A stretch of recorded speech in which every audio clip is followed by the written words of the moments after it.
Good afternoon. I'm Colonel Ken Carmichael. I'm the CIO U.S. CYBERCOMMAND C4 Services Director. This briefing I'm very excited about because it's last minute. I'm very grateful that Mr. Franz came through to support, but JCWA is our future. It's our president, our future going forward with U.S. CyberCommand. You heard yesterday how Joint Command talked about how CyberCommand is going through, or cyber in general is going through a state of inflection, change, evolution. Where we're going is this briefing, talking about JCWA, it's Joint Cyber Warfighting Architecture. It is a non-kinetic answer or complement to JCWA, the kinetic piece. And so a lot of folks understand JCWA, but they don't understand JCWA and how JCWA is going to be how we converge for cyber success in the future. So with that, without further ado, I'm going to pass the mic to Mr. Major General Retired George Franz. What do you say?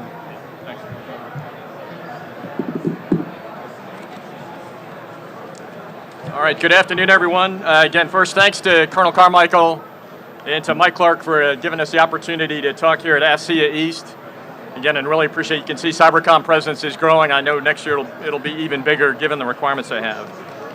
So the topic is accelerating JCWA, and it's pretty obvious why. General Nakasone spoke yesterday. Primary concern is readiness. His quote is, "You got to move fast, but maintain endurance.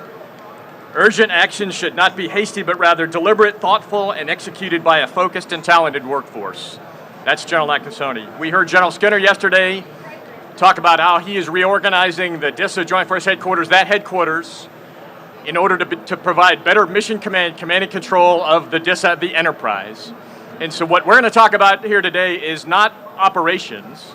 It is not about the technical components of JCWA. What we're going to talk about is how the command and the services, and we as a community, an industry, academia, government organization, how we work together to accelerate the acquisition, the procuring, the fielding, the operations of the Joint Cyber Warfighting Architecture through business process development, through ADCOM, through those processes that are necessary in this modern age to build a capability fast, efficiently, under budget constraints that can deliver warfighting capabilities to the force quickly.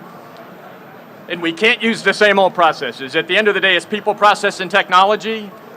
And if anybody here thinks the normal procurement processes or the normal staff processes are going to get us to JCWA in time and the type of capability we need, again, that's a great discussion to have. What we're going to talk about today is bringing a new approach, a new design thinking, human-centered, agile approach to how the command can organize its operations, its activities to procure JCWA, to deliver JCWA, and to operate it, thinking differently, creating a different culture in the command and in those who support the command on how they are going to get this capability, creating a different mindset about how you do acquisition, how you do requirements.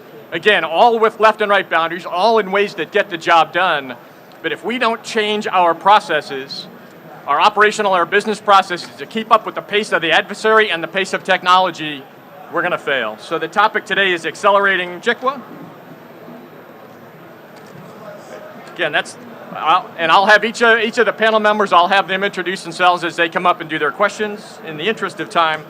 All right, I put this chart up. This is just a random, there's many versions of the JCWA architecture. You've seen, this is I will call it an operational view, it's not an OV, but most folks, when you think of JCWA, you think of this architectural design. What are the components, what are the tools, what are the capabilities?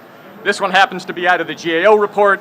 I think I found no less than 14 different versions of JCWA diagrams just on a Google search, and I know there are more. What we really want you to think about today is not this operational view. We want to start thinking differently about the JCWA future state. What is it that we have to do? The command has to do, industry, everyone who is supporting General Nakasone and DoD in building out JCWA. How do we have to think and act differently to instantiate a joint cyber warfighting architecture, a warfighting platform that is effective?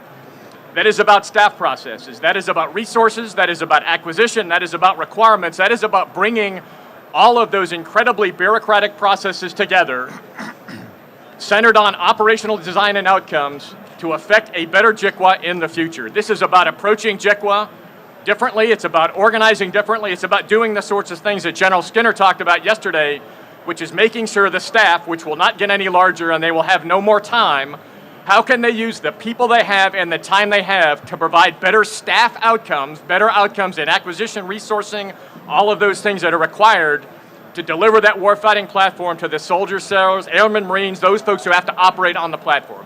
It's a different mindset, it's a different approach, but it is absolutely necessary if we're going to have a joint cyber warfighting architecture that's relevant to the warfight. So this is the framework. Think about JCWA differently. And it's about a holistic transformation. We talk a lot about transformations, and you've heard probably 9 or 10 different panels around here talking about innovation, talking about transformation. We heard from almost every speaker, data is at the center. This is a digital transformation, bar none. So it's changing the culture from the strategic to the tactical level to think about digital transformation differently, think about it holistically across the staff.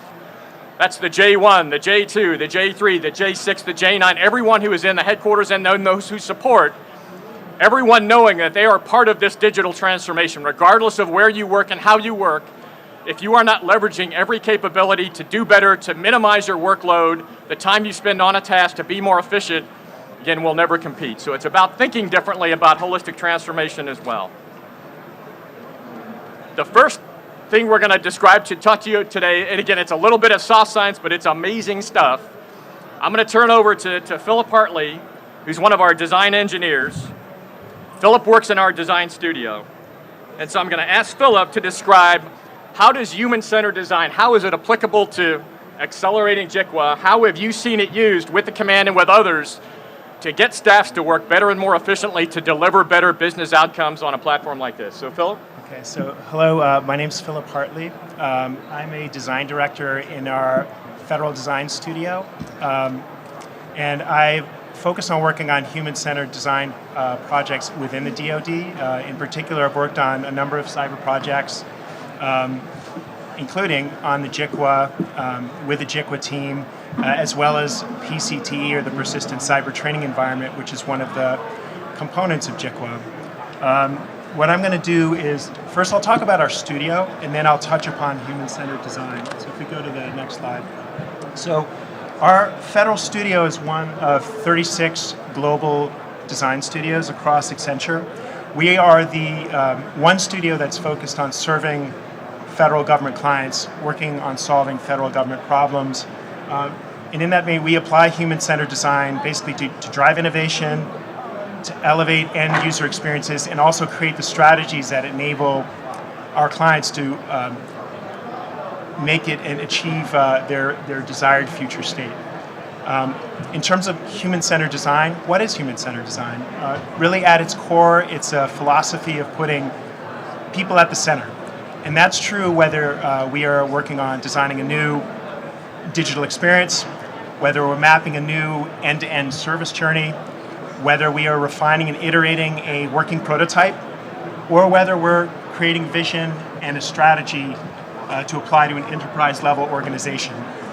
So again, it's about putting people at the center. It leverages principles, methods, and tools from a designer's toolkit to solve problems. So that can include prototyping, visualization, concept sketching, ideation and brainstorming, and co-creative facilitation. And in particular, a real hallmark is that co-creative and facilitative component. And that's what played a very large part in our experience with JCWA. And that's where we bring we bring CyberComm clients, we bring our service component clients, we bring our clients with us to collaborate as our partners. And in addition, we also integrate in the different capabilities and subject matter experts that we have across Accenture. So experts in digital platforms, scaled agile, cloud, human capital to foster culture change, data science, applied intelligence. So really we kind of bring those together. And what we found is just working collaboratively is really the way to accelerate and enhance the quality of deliverables. But also a key byproduct is that it gains alignment and it gains buy-in for stakeholders across the organization. I guess if we go to the next slide. So just to bring it to life, I've given you a sense of like human-centered design, what it is, and the toolkit that it uses. Just wanted to bring it to life, showing how it plays out over time. It's very much a discovery-driven process. It sort of moves from establishing a vision strategy to realizing tangible outcomes. And in Discover, the first phase really is about getting grounded and immersed, really unpacking the problem statement and mapping out the current state. What's the current state landscape? What are the needs? What are the pain points? And what are the opportunities? Describe, that's the point. It marks the inflection point where we will bring all of the extended client partners, internal Accenture partners, we bring everybody back to basically define and stack hands on where we want to go, essentially establishing the North Star vision. And it's typically marked by a signature co-creative event that we call a Rumble, where we might bring 20, 30, sometimes up to 40 people back to actually have a multi-day work session to figure out what the next stage, what the future state North Star will be. Create, that's where we detail out the future state, and we do it very iteratively, and very collaboratively with our client partners. And that's where we'll detail out blueprints, wireframes. If they're future operating models or future business processes, we get those mapped out. We'll often build a roadmap because it takes time to get from where we are to that end point. And scale and sustain, that's where we take a very prototype, iterative approach to basically enable implementation and achievement of scale. And that's where it integrates really well with agile methodologies.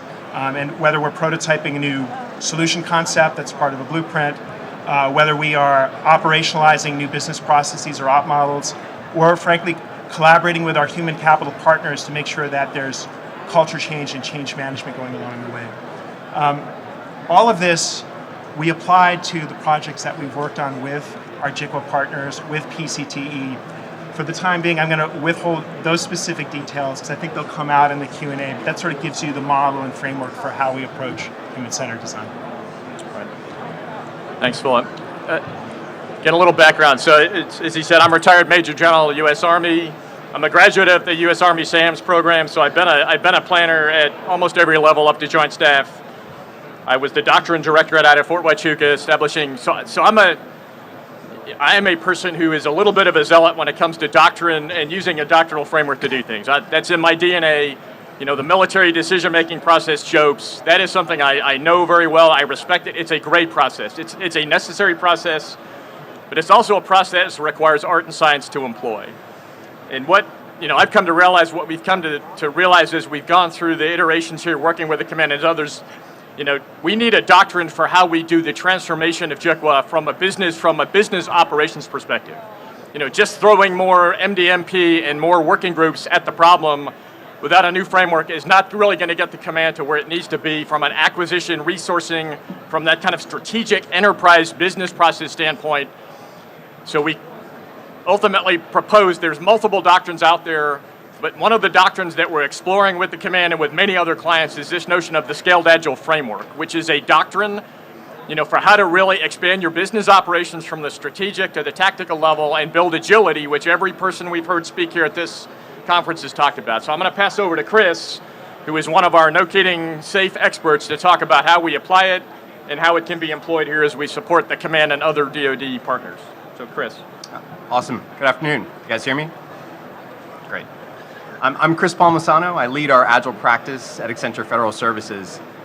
In this role, it's great. I get to work with a number of clients they're on this digital transformation journey that George was just describing. And it's actually pretty fascinating. Many of them, when they're first getting started, their focus is tools, right? They're looking for this like whiz-bang technology that they can install, and it's going to catapult them to this pinnacle of where they want to be, right? That doesn't always happen. And tools are important, don't get me wrong. They're really important, but what's the expression? A fool with a tool is still a fool? I'm not suggesting my clients are fools. No, not at all. Just that if we really want to have this digital modernization, if we want to get to faster time to value, if we want to improve quality, if we want to delight stakeholders, it has to be more than just tools, right? We have to fundamentally rethink how we are going about delivering value. And so George was just describing, I want to introduce you to the Scaled Agile Framework. Jump ahead. Okay, I'm not going to walk through all of this. So if you're looking at this like, oh my God, he's going to describe this whole thing, I'm not going to do it. What is SAFE? SAFE is a knowledge base of proven practices and principles. It's built on top of 7 core competencies of business agility. It's been around for a while, so you can see up there we're in SAFE version 6.0 right now. So the first one came out back in 2011. So we've gone through a few iterations of working through and kind of refining this thing. Have a lot of feedback from across the world, 20,000 plus implementations of SAFE, right? So a lot of feedback on what's working and what's not. Now, when we talk about SAFE, jump to the next slide. We talk about this notion of a dual operating system. Okay, we're not trying to come into JCWA and tear down the hierarchy, the governance model that you have in place. There's value there. There's necessity. It gives us efficiency. It gives us stability, right? We have to keep that. We can't just throw it away. What SAFE is going to do is sit alongside that operating model. It's going to take everybody out of their organizational silos and structure them around the flow of value. And that's absolutely critical for this digital transformation you guys are looking for, okay? It gives us that speed of execution. It drops down that decision latency. It helps us build in quality. So we'll have these 2 operating systems running alongside each other. But it's not all rainbows and lollipops. I'm not going to lie to you. This change is going to be difficult. I have not yet worked with a client where it isn't challenging. It's going to be hard. But Accenture, we're the largest global transformation provider with SAFE. We've seen it all, right? I've seen what works. I've seen what doesn't. We've got the bumps and scrapes and bruises to prove it. And that's what I'm here to talk to you about today is my experience working with federal partners implementing SAFE. So thank you. All right. Thanks, Chris.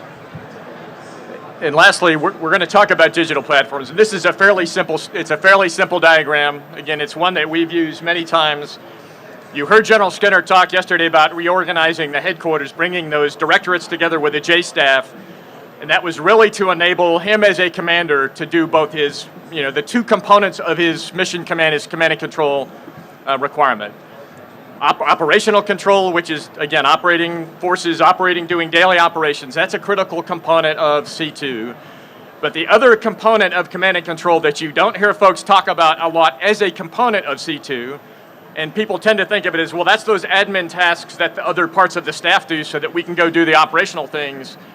But when you're commanding and controlling a global enterprise, like General Skinner, like General Nakasone, I submit those commanders spend a good portion of their time on the ADCON mission. That's the man, train, equip provision.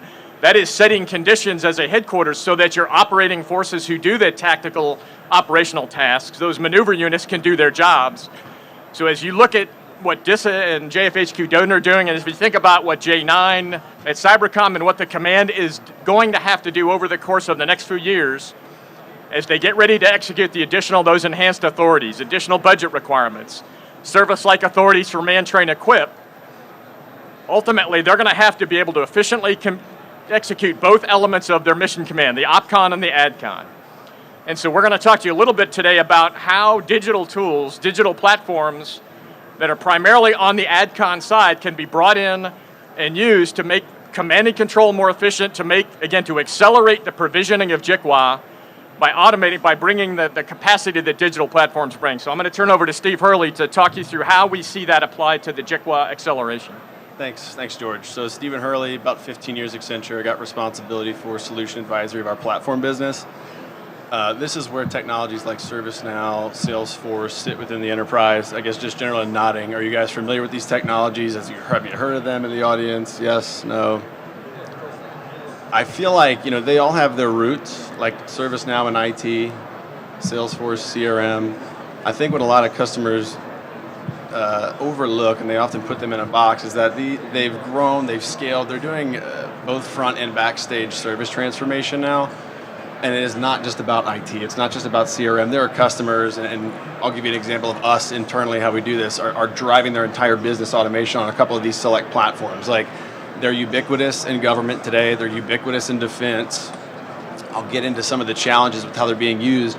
But the punchline is we have customers using this for tracking physical security resources that are about to go out in the field downrange, and before they do that, making sure that they've done their firearms training, their language training, their background investigations, their drug tests before they can go support the mission. This is like far and wide outside of AdCon. We have customers that are layering platforms on top of geospatial imagery so they can actually select polygons to do mission casework out in the field and denote where on a map that work's taking place. And it also is in the backstage. How do I recruit the next generation of the warfighter? How do I get those people into the organization? How do I onboard those? How do I facilitate cross-departmental workflow orchestration? So the punchline is it's not just about IT, it's not about CRM, it's truly about enterprise transformation. And when you look at this slide, the example I'll give you, like I said, they're ubiquitous. All of our customers are on different steps in their journey. There are clients that have been on these technologies for 10 years. There are clients that have been on them for 1 or 2.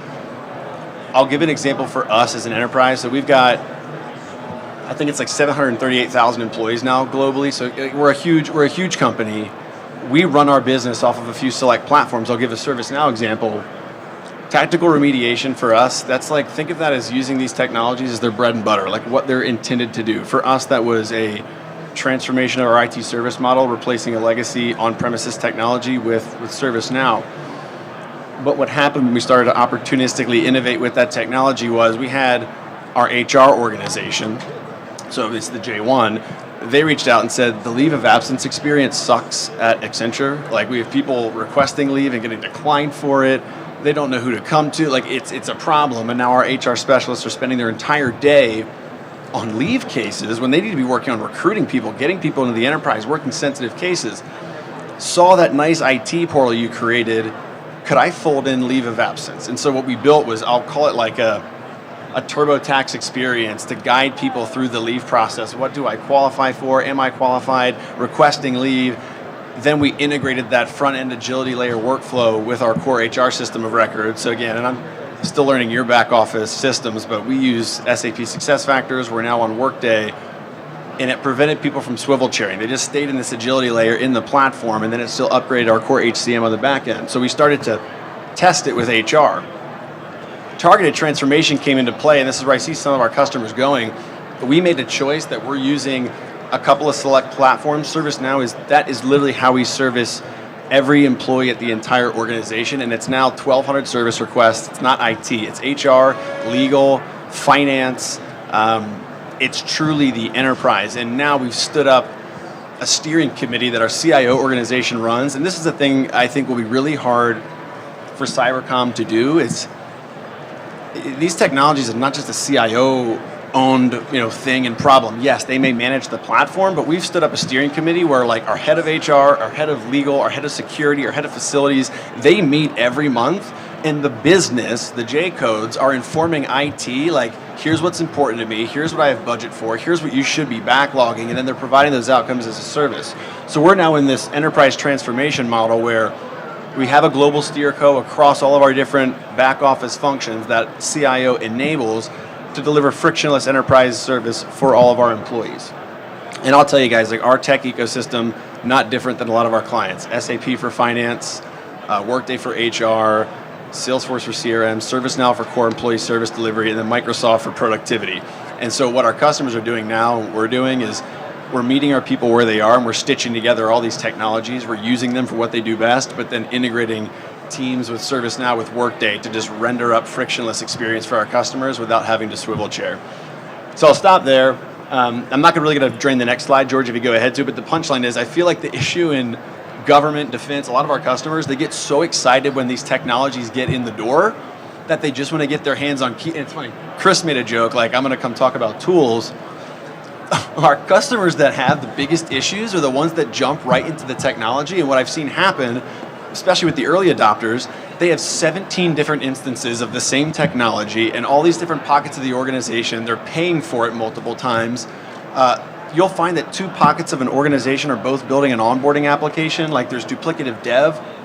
So our customers are now moving into this, I call it like a center of excellence model with how do I centralize governance, management of these technologies, and giving the enterprise, the entire CyberCommand enterprise, one place to go to if I think I might want to use this technology, and then how do I deliver that? So we can go into a deeper discussion of the different operating models our clients are using with these technologies now, but I'll stop there and turn it back to George. All right, thanks. So you've heard an introduction again. accelerating JCWA is not, the technology is there. You've got a lot of vendors here. It's not going to be a matter of, probably a technology, keeping up with the pace of technology. We talked about AI/ML. There's lots of technology that is probably being sub-optimized in terms of its application. So the technology piece is essential, but a lot of folks tend to focus on the technology. We've heard that, and there's a lot of energy in that. What we're trying to do with this process, with this campaign, is one, start to think about ADCON and OPCON, particularly at a headquarters like CyberCommand headquarters, a 4-star combatant command with service-like authorities and enhanced authorities. Start to think and put some of the institutional talent and energy toward how do we do ADCON better so that we have more time to focus on those really challenging OPCON problems that require the smartest folks to focus on them. Again, my vignette is, there's some examples sitting here. You've got some really brilliant staff officers here who can solve any problem you give them. And every minute they have to spend inputting a cyber needs form on an antiquated system to then flat file it and swivel chair it to another, and then have to call to make sure the email was received. Those 5 minutes from that talented staff officer is 5 minutes they're not spending on planning the next campaign for China. And if you multiply that across the 1,500 people in the Cybercom headquarters and then the thousands who were in the other headquarters, Marfor Cyber, if you were to be able to harness all of that time and energy and point it toward the hardest operational problems, I submit we would be in a much better place. And so what this process that the command has asked us to introduce and work with them on is, one, bringing human-centered design in. And human-centered design is not just operators. It's changing the culture, starting with the COM and the DCOM. It's starting to change culture at the 4-star level, and then figuring out what has to be done. Again, we all like to complain about policy. It's kind of like the weather. We complain about it, but we don't do a lot to fix it.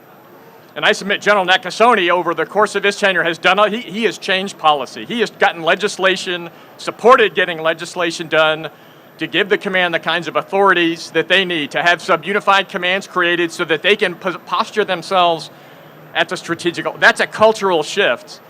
And if we could continue those kind of strategic cultural changes using human-centered design in the acquisition of JCWA, then I submit we'll be a lot better, we'll be further along. When you look at Scaled Agile Framework, it's a doctrine, but it's a doctrine that's necessary in order to make sure that the command from the strategic level, campaign plan requirements of the DoD, that those reflect what JCWA needs to do for the command, and that process flows all the way from the top left of SAFE, which is strategy, all the way down to those agile teams, in San Antonio and Georgia that are developing those applications on a rapid basis, daily turns. If you can't connect the top and the bottom, you will have a dysfunctional machine. And that's part of what we have to help the command put together, is you've got to align the command, this notion of a dual operating model is you've got to align the campaign planning process, JOPES, all those things the command has to do, align that with a new business process that brings agility, that enables agility at the lower levels. It enables that agility to actually have a place to go to be successful in the context of campaigns and operations. That's what that dual operating model does. And then you can enable that. Again, there's ways that industry has done for years that other organizations, you've got to empower your workforce with digital tools that save them time and effort. Again, Excel spreadsheet, all those things, we all shake our heads. We know that we need to fix them. It's hard, but if it's not done, again, you will not ever squeeze out the time out of that really lean Cybercom staff so that they can focus on solving the hardest problems.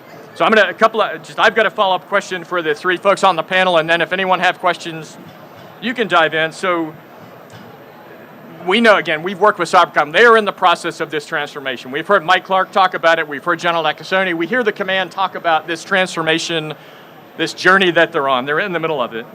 So I'd ask, and Stephen, you mentioned just if you have some specific use cases that apply to JCWA, and I'll start with Philip and work down, where you've actually employed your technique in a way that has provided benefits. So if you could go into a use case, describe a little deeper how a use case might be applied. So I'll start with you, Phil. Well, I think just the specific use case was working with JCWA. We went through those 5 circles. We went through those first 3 of the 5 circles back in 2021, and that was very much enrolling folks from across the command, from across the services. We had an equivalent to our Chris. He was a Safe Agile Gold Belt as part of the team. We had change management involved, and I think we engaged with, I looked it up yesterday, 68 different folks, sort of interviewing, co-creating with them, and also including folks from academia. So there were a number of FFRDCs and UARCs involved, and we basically engaged with all of them. And I think the signature event, that Rumble, we brought back, I think it was something like 32 physically, another 20 virtually. So a big 3-day roll up the sleeve sessions where we hashed out what essentially was a common definition and vision for the JCWA. You saw that triangular diagram up on the screen. Really a vision for what the JCWA is that was tied to the enterprise level strategic themes. And then we also, all that work ultimately culminated in rethinking the organizational structure, rethinking the command battle rhythms, all with an eye toward how do we get a safe, scaled, agile type of operational movement going. Again, so that all the decisions and governance happening at the top, we're synchronizing with everything that's spinning really, really fast at the bottom. So really it was nailing that vision, defining that new structure in the battle rhythms in a way that was dynamic and iterative, and also mapping out, okay, we can't do this in a day, but like what was the 2-year journey map that would get CYBERCOMM to a moment where they'll have enhanced authorities, and along with that, a change management plan. So that was an example of us actually working side by side with our partners. I think Chris makes a really good point that any of the safe or scaled agile methodology is not a one-size-fits-all. It really is. It's almost more like a mindset and approach. And when you encounter any organization, you have to encounter the realities, the constraints, the culture, the processes that are already in place, and figure out like what's the right way to make this fit our particular circumstance.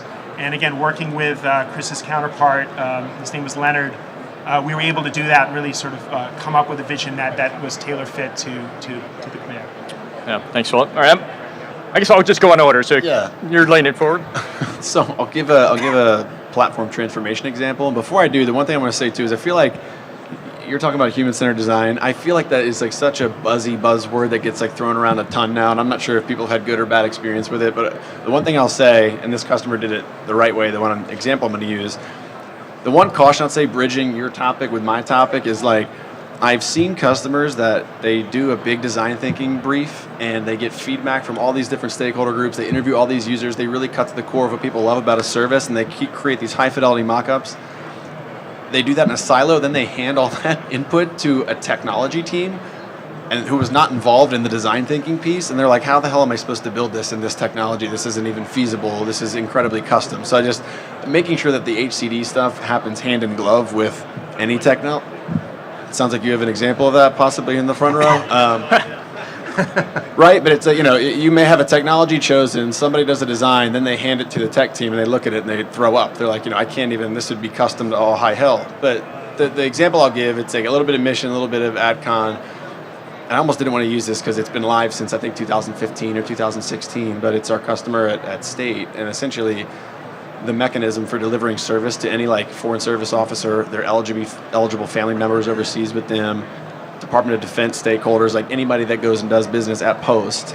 It was a custom solution at every embassy and consulate around the world. So like every 3 years, if you get your new post, you're getting retrained on how the hell do I request the same thing that I just requested at the previous post. It's a new solution. It was brutal, right? And they tried to solve for it for several years. They asked us to come in, and we chose one post. We didn't try to boil the ocean. We chose, I think it was San Jose.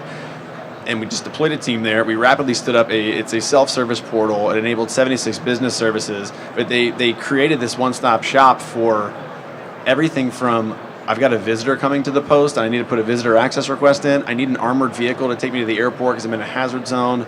I've got a leaky faucet at my residence at the embassy. Like, it was literally frictionless one-stop shop, and they started with one post, baselined, all right, it's different in Baghdad than it is in Fiji, but I think, there's a baseline of services that every FSO requests. So started with the baseline, and then we're able to rapidly deploy that out. So this is now live at every embassy and consulate in the world.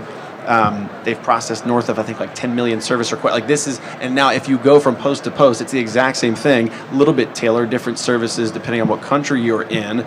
knows who you are, but it's a frictionless experience that looks and feels the same everywhere you go, and that's super helpful. And that was kind of their holy crap moment, that this technology could be more for us. And when we think AdCon, they then took this into grants modernization. They dole out over $1 billion in federal aid, so they connected this agility layer, this platform front end, with their core back end finance system of record, which is Momentum, to just improve the grantor and grantee experience. They're managing travel of the Secretary of State, so when he goes on a trip, the hoteling, the arrivals, the detail, like they're now using this as their Swiss Army knife to solve a wide range of problems, and it allows them to centralize their skills onto one technology, serving both front stage and the backstage. So I'll stop there and turn it over to Chris. I'm going to just an example. So again, what was running through my head when I saw the State Department. Think about if you're in a combatant command headquarters, taskings.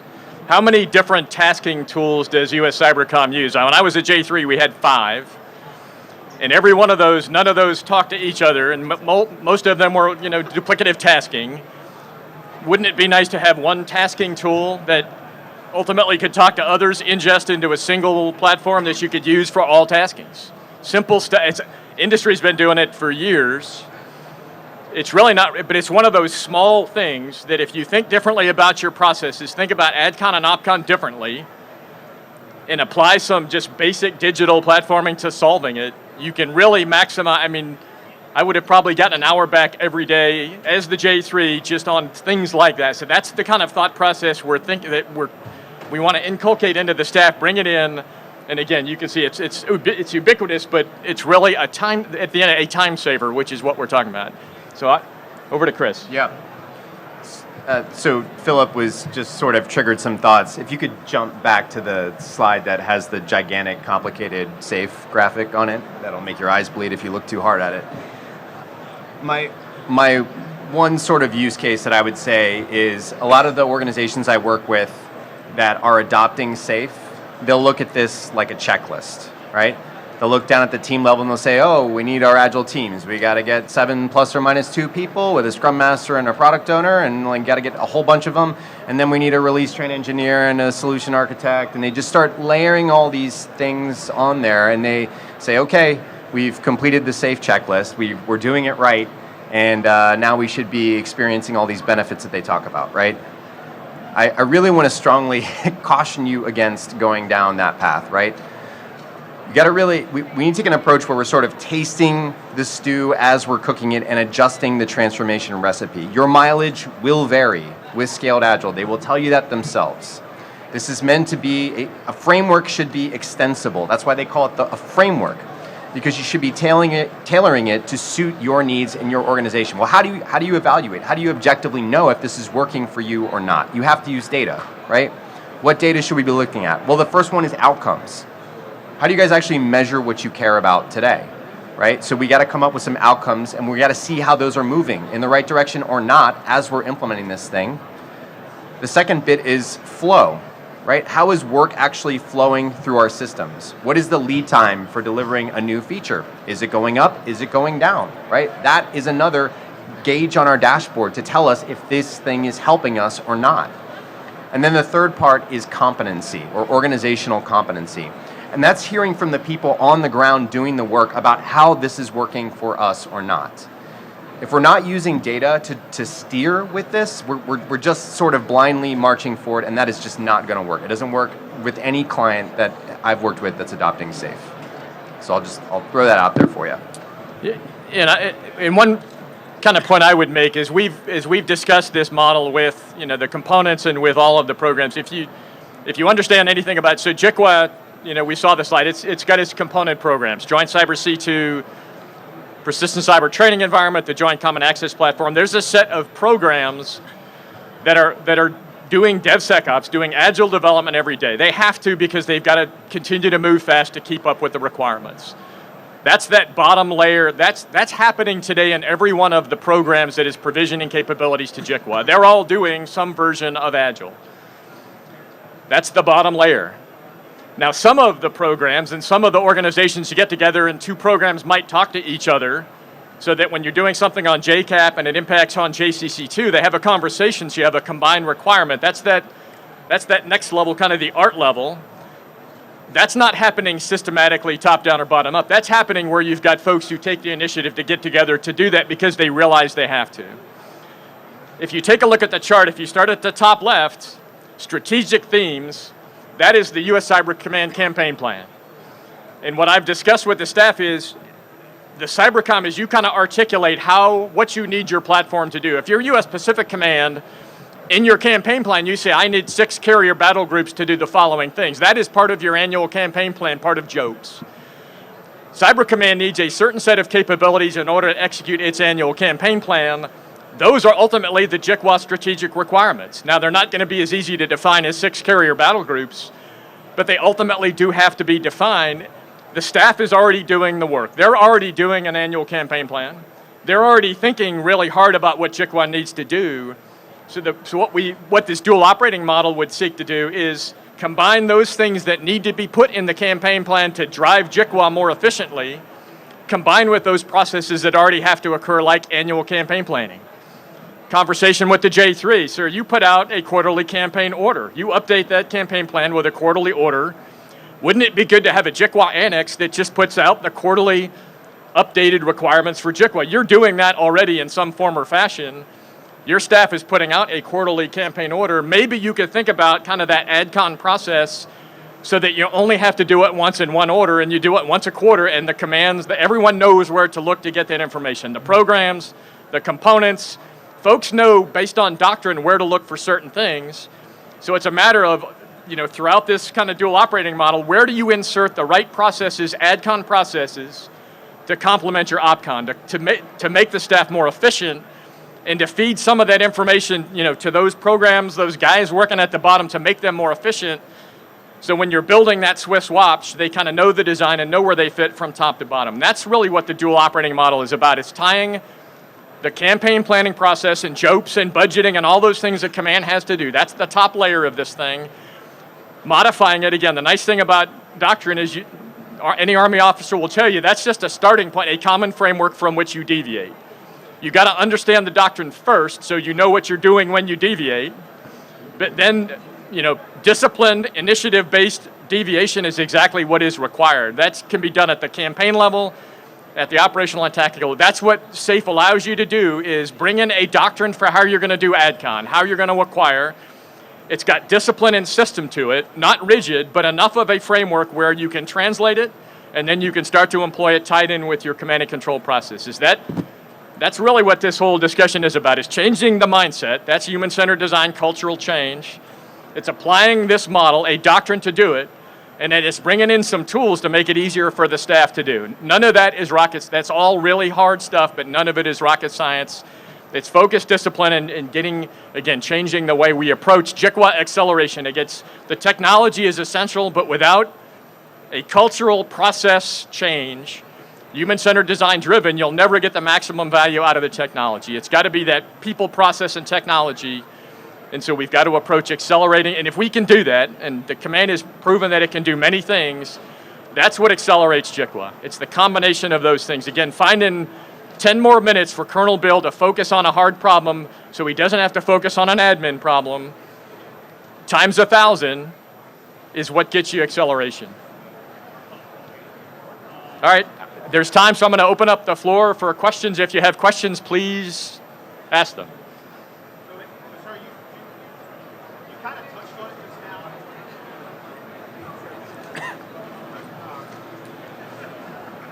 All right.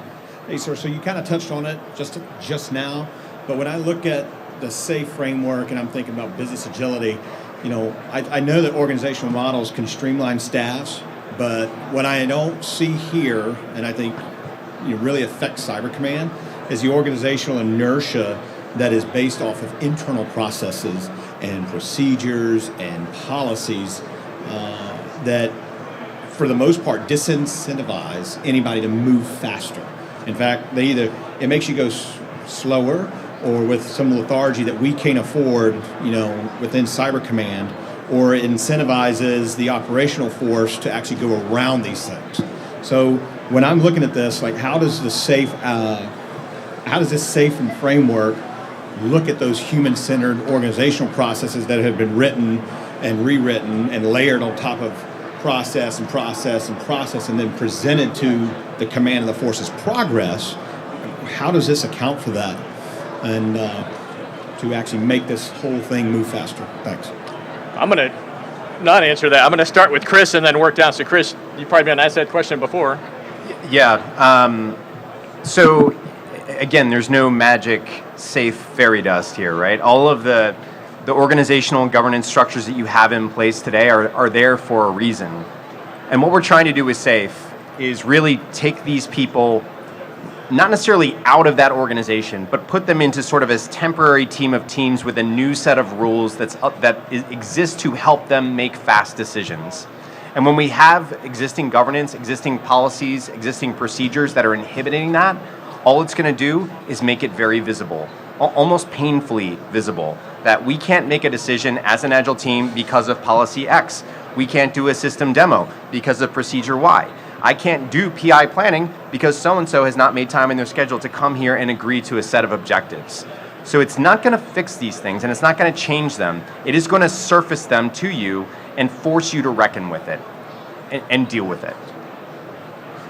Yeah, and I know this is not a platforms question, but the one thing I'll layer on before I turn it over to Philip is like, if it's a policy issue, like my question is if you're to do a design thinking engagement and talking about how can we adopt frameworks like this to go fast, like would the policy people come to the table? Because like the way we run these design thinking engagements, I've been in 2 or 3 where like there's clients that come in and they're like, we've never all been in a meeting together. So I'm like curious, would you be able to get like the warring factions? Because everybody has the same, as an organization, you all have the common goal.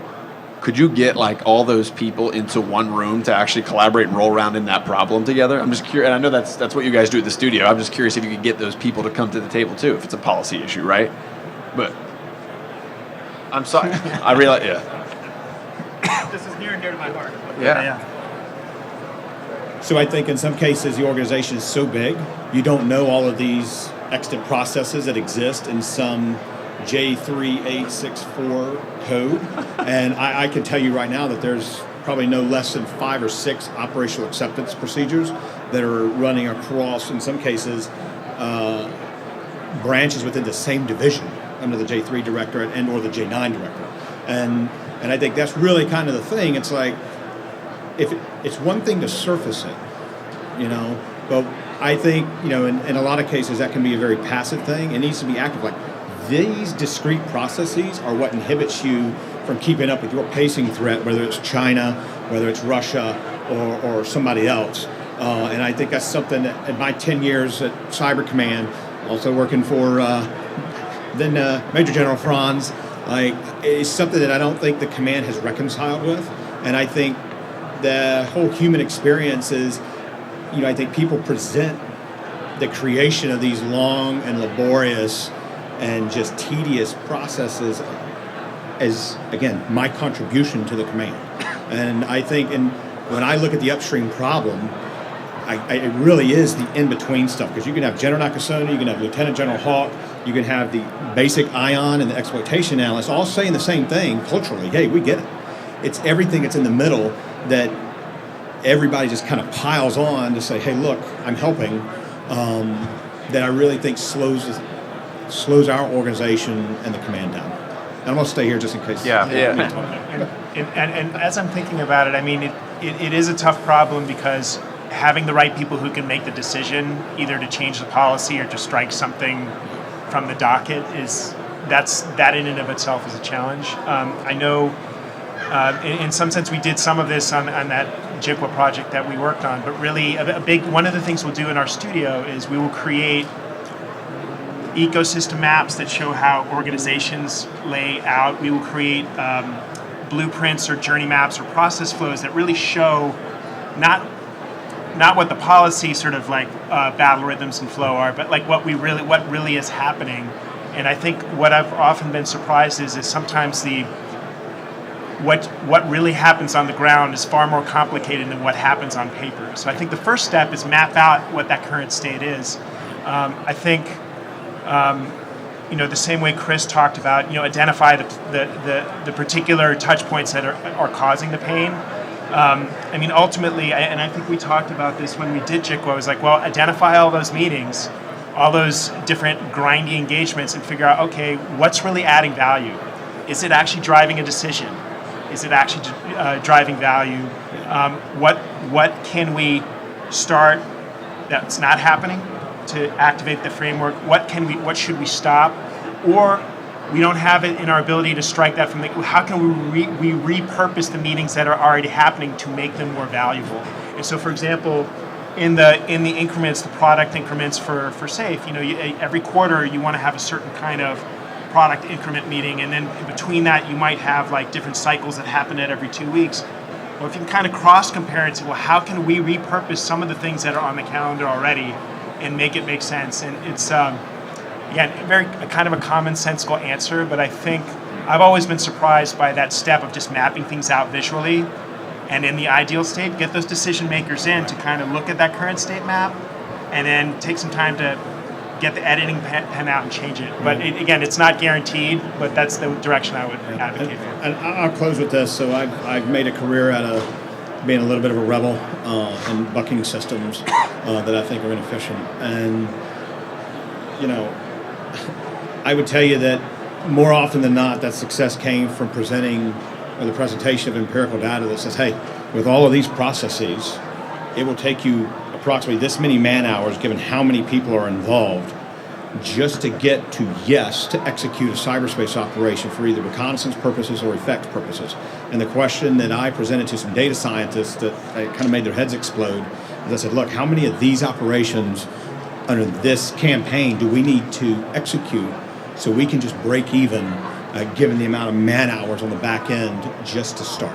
And I think only then can you actually point to those discrete choke points and funnels that really inhibit organizational progress and efficiency. Right. Thank you. Yeah, I'll give you that kind of a summary answer to your question. I think it'll be the last one on the interest, unless it's really the combination of these. At the end of the day, it's one commitment. So you've got to have Commander DCOM who are, and you've seen what can happen when the commander's committed to start. And then it's going to really take a combination of these three capabilities together, focused on CyberComm and JCWA. And then we said the reason we say it's about a 2-year process is because it really does take time. Take your requirements process, dissect it, tear it apart, informed by everything you have to do, and then put it back together in a way that you almost have to. You'll be tearing all those processes apart. With a little digital tooling, they might be more efficient, which is probably half your.